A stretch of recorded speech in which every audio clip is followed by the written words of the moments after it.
मुख्यमंत्री भजनलाल शर्मा ने लोकसभा चुनाव प्रचार के तहत पश्चिमी दिल्ली सीट पर लोकसभा प्रत्याशी कमलजीत सहरावत के समर्थन में गांव नानाखेड़ी चौक में रोड शो और दक्षिणी दिल्ली सीट पर लोकसभा प्रत्याशी रामवीर सिंह बिधूड़ी के समर्थन में छतरपुर में जनसभा को संबोधित किया। रोड शो और जनसभा में मुख्यमंत्री ने प्रत्याशियों को अधिक से अधिक मतों से जिताने की अपील की।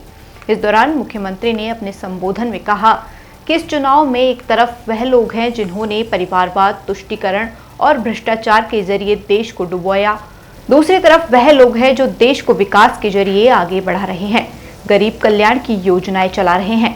2014 के बाद यशस्वी प्रधानमंत्री मोदी जी के नेतृत्व में देश में बड़ा परिवर्तन आया है, जिसे आमजन ने देखा और महसूस किया है।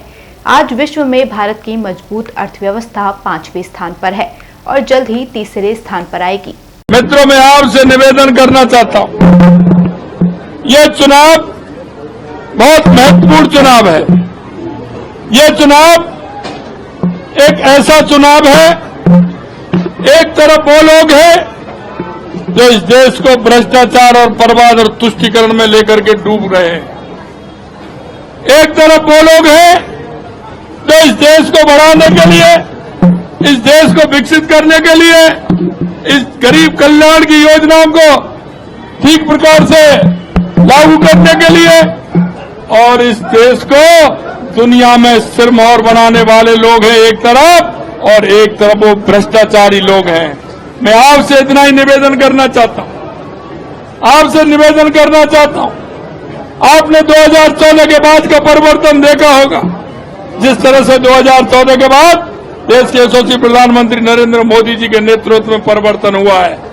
और एक आपने ये भी देखा होगा, अन्ना हजारे के साथ भ्रष्टाचार मिटाने के लिए आए थे और वो भ्रष्टाचार में आकंठ डूब गए हैं।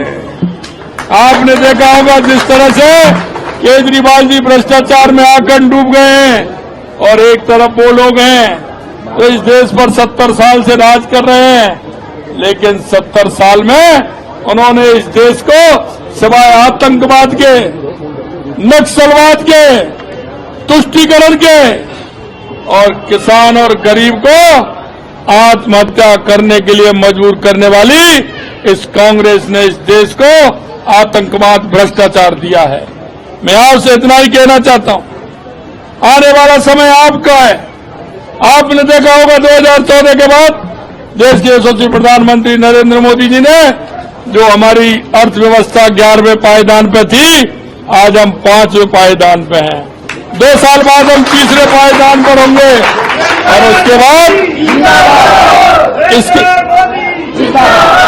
इसके बाद दुनिया में हम पहले नंबर के होंगे।